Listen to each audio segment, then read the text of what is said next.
Hi, good day, everyone. Welcome to our coaching session for PED 7 Assessment of Learning 2. And I'm your coach, Ruel Vasquez. You can call me Sir L. Together with my co coaches, Coach Kiana Riza Atol and Coach Ismael Ignacio. Um, we we're here to go through the process or practice questions we've gathered, and we will be discussing the correct answers and even the wrong, why it's correct and why those answers are incorrect, and to understand exactly why each options is right or wrong.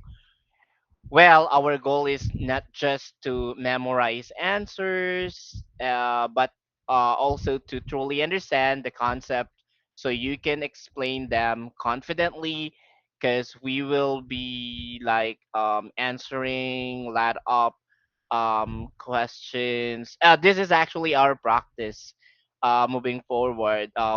This is just like a preparation in our upcoming LAT examination. So, yep. To begin with, we will be starting this session with our coach Ismael. So we'll be so my screen is already uh shared, and yep, you can start now, Coach Ismael.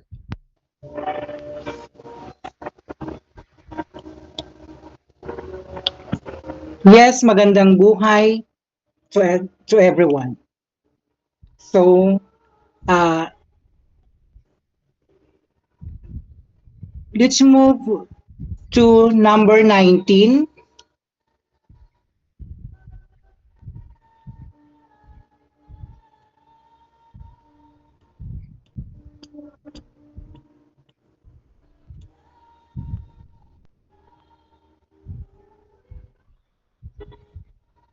Okay, the question for number 19 is arrange forward, chaining in the correct order. Number one, apply rules. Number two, update and repeat. Number three, start with known facts. And number four, infer to new facts. So, there are four choices to choose. Um, I will explain those incorrect answer and later I will explain the correct answer. So let's move to uh, I will uh, uh, read first all the choices. Letter A, 3, 4, 1, and 2. Letter B, 1, 3, 2, and 4. Letter C, 1, 3, and 4. Letter D, 3, 1, 4, 2. So let's first, I will explain first all those incorrect answer. So in letter B, uh, it is incorrect because it is attempt to apply rules, number one, before identifying the initial known facts or establishing any base context. So, in letter C, it is also incorrect because it places uh, rule application number one before establishing known fact, and it omit the final steps of updating or repeating the process or number two. So in letter D, uh, 3142, it is also incorrect. Why?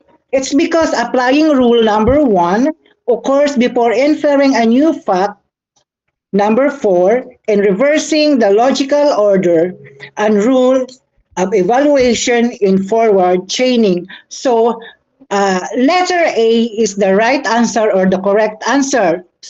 Why it says so? Letter A, siya po yung, this is the right answer because, wait,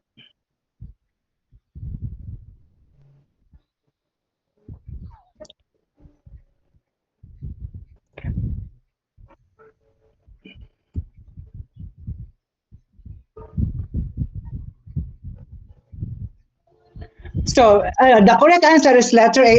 Again, because it is a forward chaining. When you say forward chaining, it is a in data driven method. So and it is correctly begins with the available data, known facts, number three, or infers new facts in number four, applies relevant rules in number one, and then updates the knowledge based on repeats the process number two. It is in number two.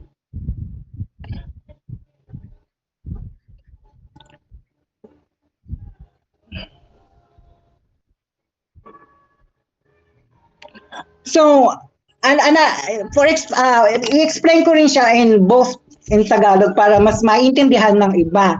So, uh, in arranging in the forward chaining, so ang ay papaliwanag ko in Tagalog yung mga maling sagot. So letter B is 1, 3, 2 and 4. Mali po siya kasi po dahil inuuna nito ang paglalapat ng tuntunin o yung number one bago pa man simulan yung pagtukoy sa mga alam sa may mga alam ng katotohanan, which is number three.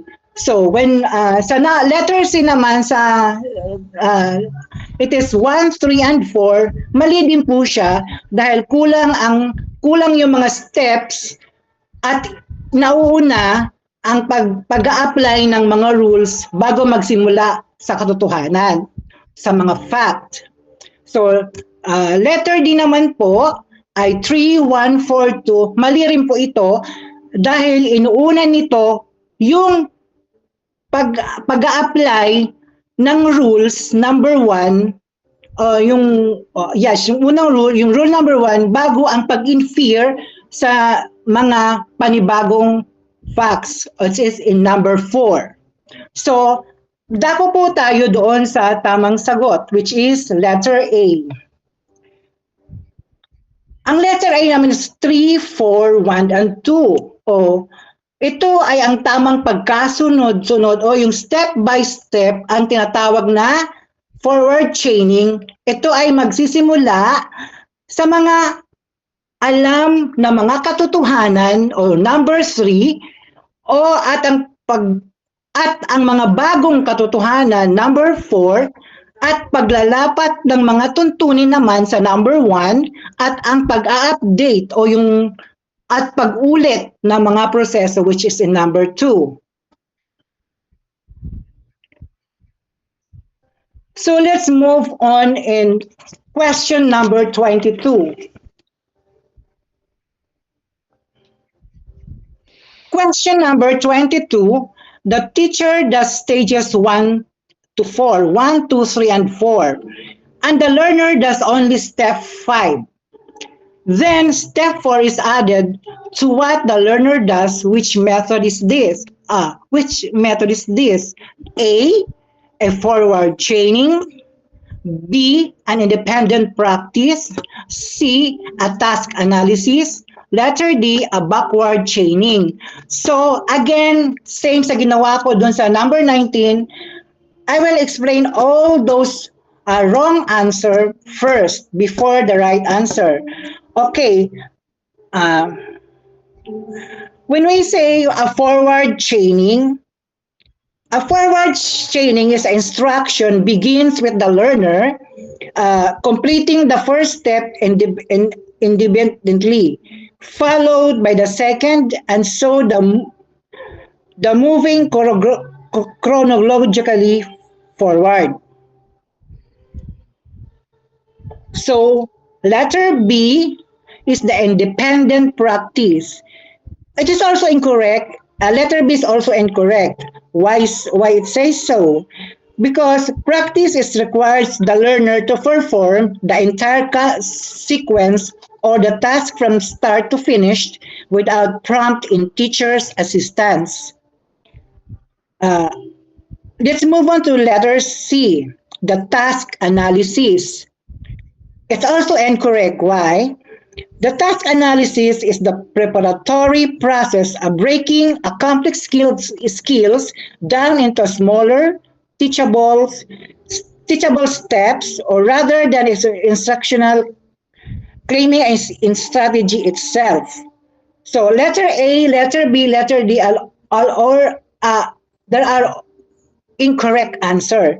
So the correct answer this is letter D, the backward chaining. Why? Why this correct? In backward chaining, the instructor completes all initial steps except the last one. So it is allowing the learner to experience immediate success, finishing the task or the last task, step 5, and the learner has the systematically work backward. So again, I will explain it in Tagalog para maintindihan din po ng iba.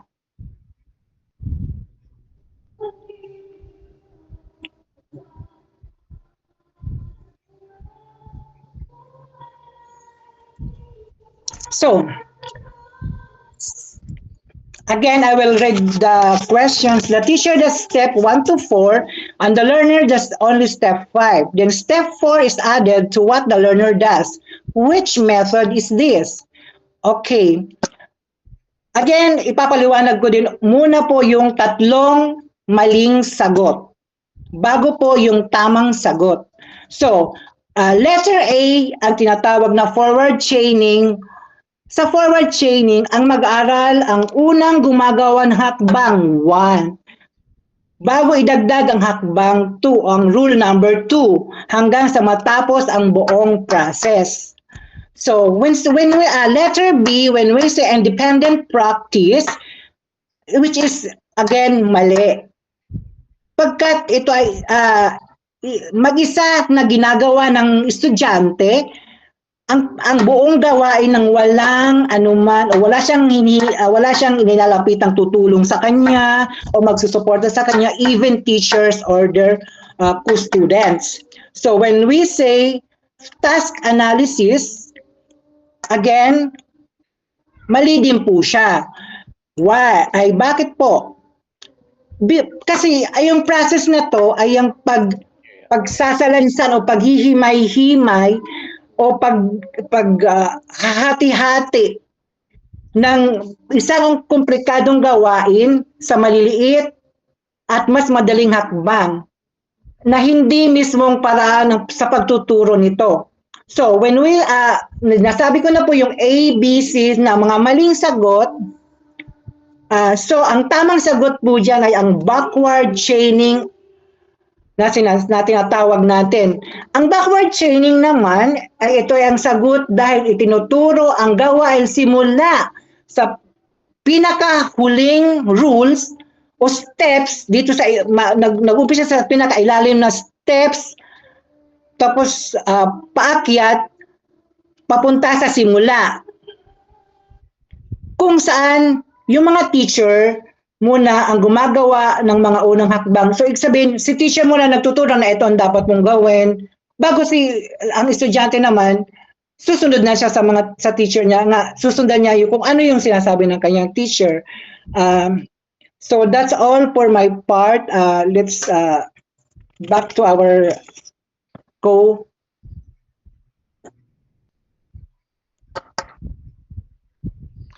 All right, so thank you so much for that wonderful coaching sessions, Coach Smael.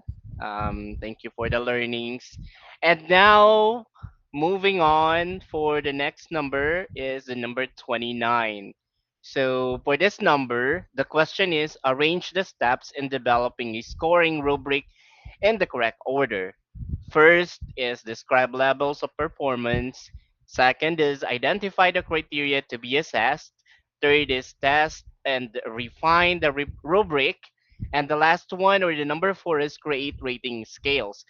Now, here are the options. A is 2143, B is 1234, C is 2413, and letter D is 4321. So, what would be the correct answer for that? So for me, the right answer actually, or the best answer for all those options is the letter A, 2143. Why is that? Because letter A is the right answer.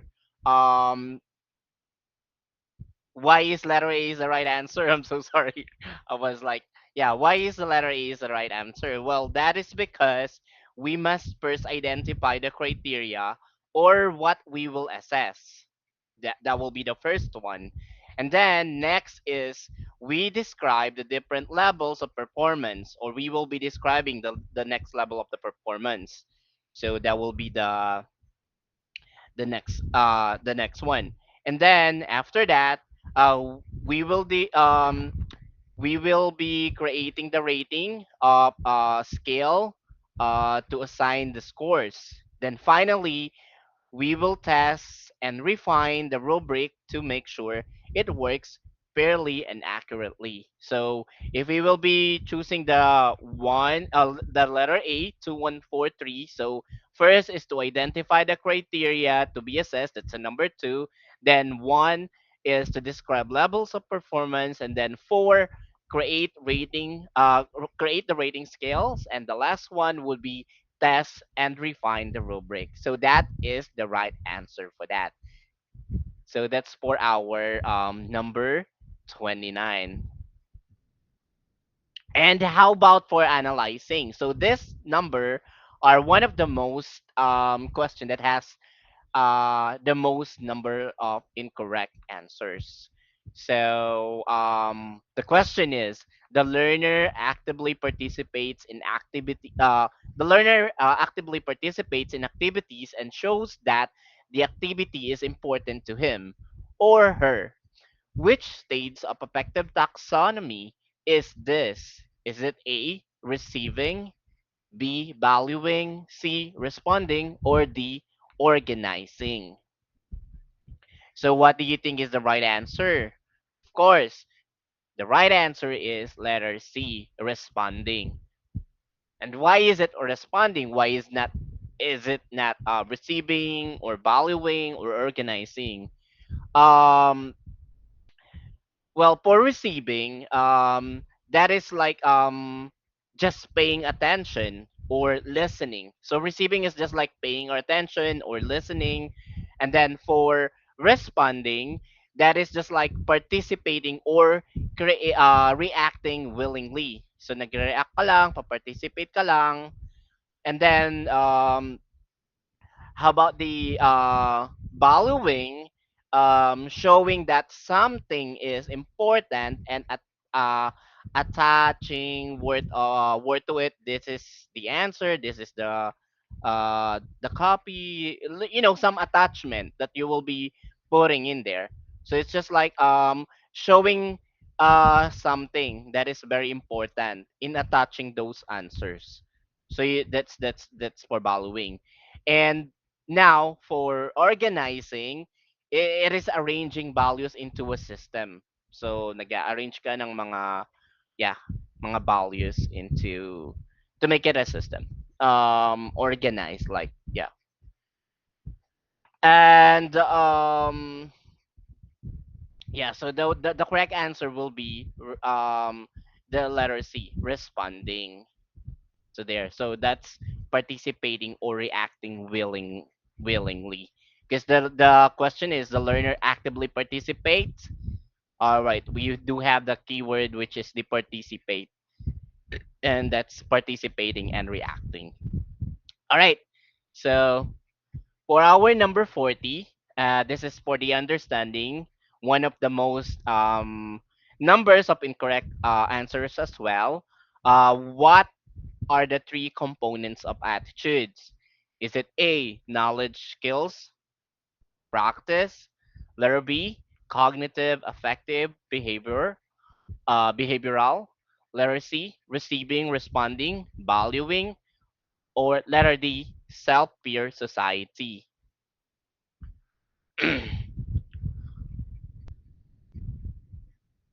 Okay, so what would be the answer? So here's the answer. So the answer is the letter B, cognitive affective behavioral.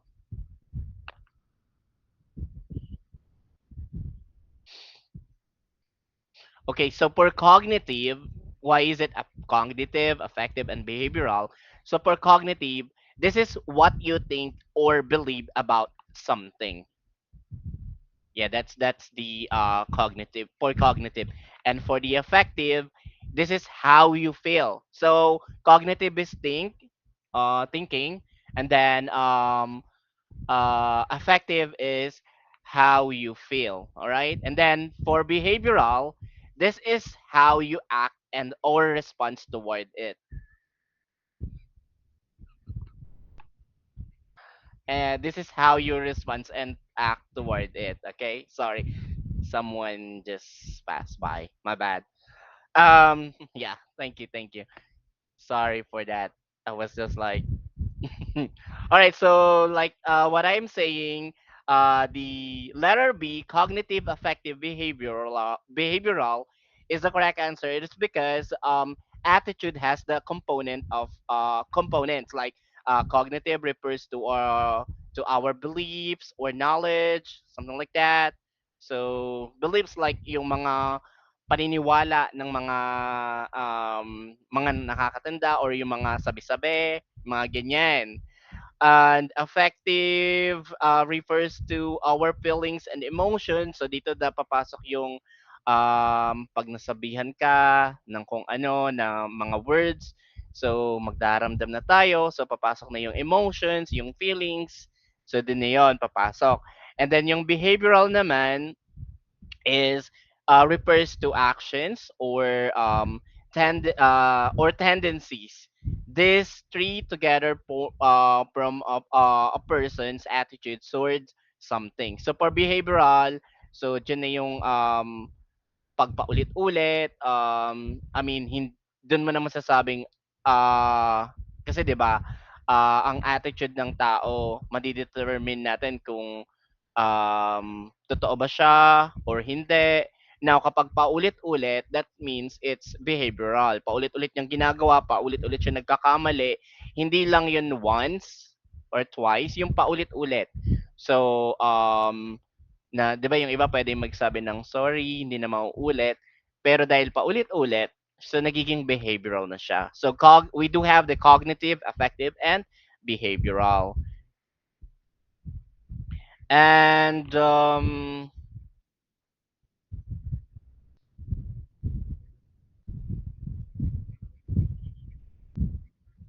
yeah. So, yep. So, I believe that that's all for me.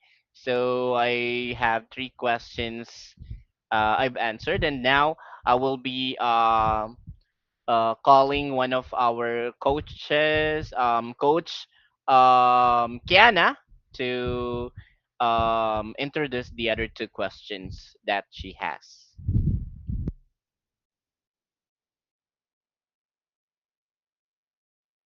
Number 42. Which statement shows that the learner is motivated extrinsically? Letter A. I read because I enjoy learning new things. Letter B. I continue working because I want to understand the lesson. Letter C. I participate because I find the activity interesting. And letter D. I study to get high grades and receive praise. So our keywords for this question is motivated extrinsically.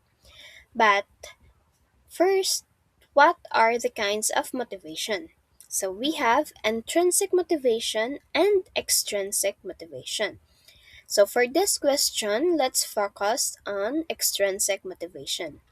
So when we say extrinsic motivation, it happens kapag ang isang tao ay gumagawa ng isang bagay dahil sa external reward, like grades, praise, or recognition. Instead, na dahil gusto niya talaga or ini-enjoy niya ang kaniyang ginagawa. So for this question, the correct answer is letter D. I study to get high grades and receive praise. So A, B, and C are the incorrect answers because They are the examples of intrinsic motivation.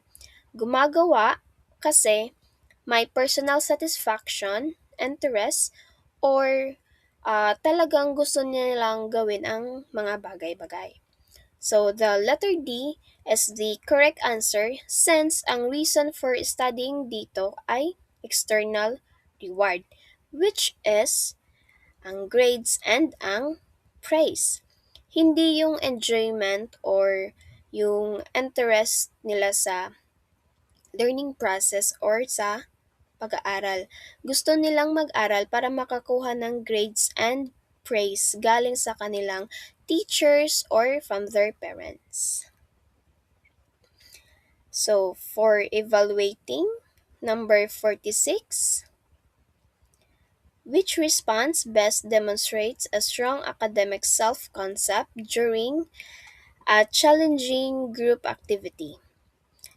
Letter A. A student shares ideas, listens to others, accepts helpful feedback, and contributes to solving the group's problem. Letter B. A student shares respect and different opinions and adjusts their approach when the group needs a better solution. And letter C. A student participates actively A student participates actively, considers classmates' suggestions, and remains confident when facing difficulties. Letter D. A student communicates confidently, cooperates with the group, and uses feedback to improve the quality of their education. So the correct answer for this question is letter D. But before that, what is academic self concept? Academic self concept refers to how a student views or believes in their own academic abilities, including their confidence, their ability to cooperate, and their ability to use feedback to improve. So, sa apat na choices, medyo magkakahawig sila. May listening, may openness to feedback, and may cooperation. Pero, letter D communicates confidently, cooperates with the group, and uses feedback to improve the quality of their contribution. Ang most complete and strongest representation ng academic self-concept dahil it combines the three elements of self-concept like the confidence, cooperation, and the using feedback to growth. Kaya letter D ang best answer dahil mas comprehensive siya compared sa ibang choices na parang partial lang o kulang sa isa or kulang sa isa sa mga important elements na to. Well, good job, everyone. Well, to summarize this coaching session, when building rubrics, identify, describe, create, test.